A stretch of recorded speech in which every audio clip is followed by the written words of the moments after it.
Yes, guys, I'm Si. Welcome to CardiffCityWorld. Welcome back to my channel as well. And look, that was gash. Is the best way to possibly put it without swearing in the first 30 seconds of the video. It was poor. I've got to say, outside of Trot, Kellyman, and Tanner, I thought we were really, really bad. But look, right.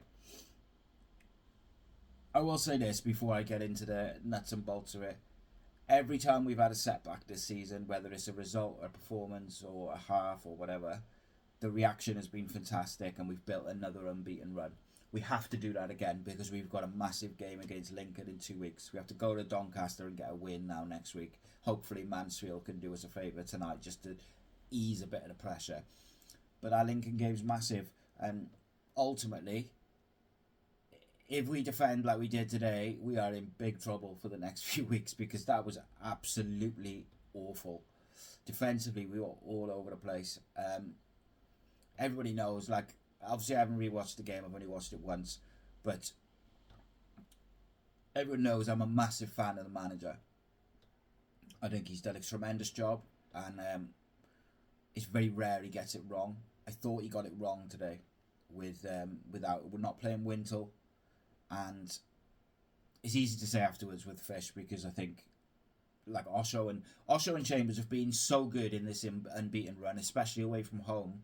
I don't think you can question playing them, but I think you can question not playing Wintle, Robertson and Joel behind Kellyman. Like, that felt like the right midfield for away from home. Now, I don't know if Wintle's got a knock or anything like that. Maybe he has, and then maybe it's different. But we left Alex Robertson so exposed in the first half. He was trying to cover the width of the pitch, which then in turn exposes the centre-backs. And I will say this, right, as bad as we were defensively, and we were bad defensively, set pieces, you know, for the last 12 games, it's been, I thought we'd got a handle on it, and we looked like we could defend them again. All of a sudden now, it looked like, I felt like every set piece they were going to score. Throw in, corner, free kick, didn't matter. We were awful. They had one disallowed as well, by the way, which was also a set piece. Defensively, we were terrible, and I thought Joe Bagan looked tired. I didn't think he was particularly bad, but I thought he looked tired.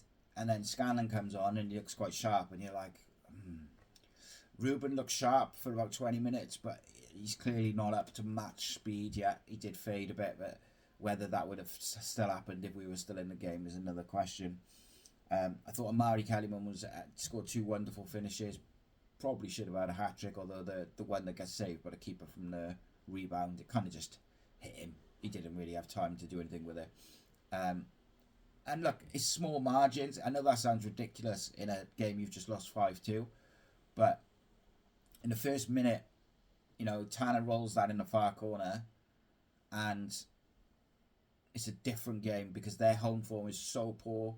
You're 1-0 up after a minute, we settle, we start playing, and it's a different game. But those small margins, because they nearly scored straight away 60 seconds after that. And then, you know, we hit the post at 1-0, and then it's Kellyman saved, and then they're 2-0 up, and it's like such small margins make a big difference in football. But ultimately, I thought the warning signs actually were there at Wimbledon in the first half on Tuesday. I thought we were really sloppy in possession. And yes, look, the difference between Tuesday and today was Tuesday we by and largely defended properly. Today we didn't. Today we were defensively absolutely like a waste of time. Not just set pieces, just in open play. We weren't checking the runners. We weren't marking space. I'm not sure what Callum's doing for the penalty. I didn't think he needed to push him in the back. It was such an obvious two hands in the back. If the ref saw it, he was always going to give it. And I didn't really understand it. But maybe Tolar just got across him at the front post and he's panicked, so he's thought he's had to ease him off it. But if you're going to ease him off it, you've got to do it more subtly than that for me. They scored at good times then in the second half. Obviously the fifth one kills us off because at 4-2 you kind of still thought, well, we could still get something if we score next. But we never, like, outside of that sort of 15 minutes in the second half, first 15 minutes of the second half, I thought we were good and we looked like we were going to pin them back and it was going to be kind of one-sided. And look, fair play to Tom Cleverley, really clever. keeper goes down, a couple of subs, and it broke it all up. And then for the next 5 minutes before the penalty, they just kept the ball. They would get it to halfway, and then they would go back to the keeper, send it long, get it back, go back to the keeper, and they just did it about 2 or 3 times, and it completely took the sting out of our attack and our momentum that we had built in the first sort of 10 minutes of the second half, where we were pinning them back. And then we never really were able to do that after that. And I think, yes, you can say we were absolutely fucking awful defensively, because we absolutely were, and you got to be honest. And too many players were not good enough today. Too many players looked. A couple looked tired. A couple looked like maybe the attitude wasn't right, and hopefully that's a one-off. And as I said, I did think the manager maybe got some things wrong today, which is fine. That's what I'm here for, is to talk about that sort of stuff, and it's not a dig at him. He's doing a tremendous job. It's just today was one of them days. And yeah, it was just poor, just poor. Everyone was poor, we missed Brian Whittle. I always think we miss Will Fish in those type physical games, because he just gets his body across and gets his stuck. And I thought Osho just didn't look like he did when he was making those mistakes. He didn't look like that. And I saw a few people saying on social media that he was having a wobble, and I didn't think he looked that bad. He just looked rattled by 2 physical centre forwards, or 2 physical forwards. I thought Callum Chambers was quite poor. It's one of them, Plymouth are in decent form, even though their home form has been poor. You get an early goal against them, the crowd gets a bit twitchy, and it's a different game. We didn't probably take our chances at that point. They get ahead, and then we're always chasing the game. And it's just one of them. We have to revitalise it a bit now going into that Doncaster game, and he's got to get the team selection right for that game. I would like to see Fish and Lawler come back in. Doncaster will try and play football, so I'd like to see Scanlon, I'd like to see Lawler and Fish, and get Wintle back in there, get Robertson in the 8, Joel in the sort of 10, and maybe even you bring Ruben back in, give Joel a rest.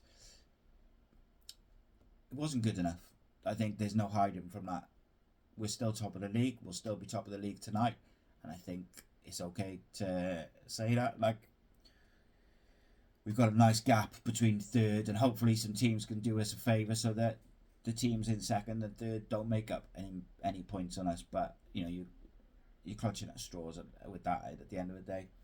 It was a bad day at the office, and this is when the likes of Matty Angel, Callum Chambers, Gabe Osho, Trott, and Wintle, Robinson, Willock. This is the moment where they've got to stand up and get amongst the young players to really make sure that today isn't the start of a rocky run. Yeah, it's a bad day. We've had a couple of bad days through the season, but we've always come back stronger, quicker, faster, and we have to do that again. It was always going to be a dangerous away trip. I said that in the build-up to the game. This was one which could bite us on the arse. They were going to want revenge for what they thought was a bit of a harsh 4-0. They've been in decent form. They can still get in the playoffs. And, Tom Cleverley's a good manager, and they've got some good players. As the season's gone on, they've really settled into the players they've got and how to get the best out of them. Tolaj and Boateng in the middle, and Curtis, and a few others. Did a decent side, and they played well today, but we didn't half give it to them. Fucking hell, we didn't half give it to them. I apologise for the swearing for the people who don't like it. It's emotion, it's passion, it's an instant reaction. That's why I don't do the shows on the night of the games, because I get it's fucking ruined my weekend is what it's done. And I'm 10 days into not smoking as well. It did not help. This does not help. Fuck's sake. Tamping. But you also won't see me screaming into a camera and playing a character and blah blah blah like you see all over the internet. It's not me. I'm going to do my best to analyse the game as I've just done for the last 10 minutes instantly, and then we'll have a proper deep analysis tomorrow when we do 5 things and we do the player ratings and the breakdown and all that good stuff. So please do make sure you like, share, subscribe, and if that's your sort of football content where it's not like playing for the cameras and you want genuine football analysis and EFL talk and Cardiff talk, and on my channel I got some Premier League videos coming out this week as well, then please do like, share, subscribe, all that good stuff, because that's what we do and that's what I'm going to be doing more and more of. Is what it is.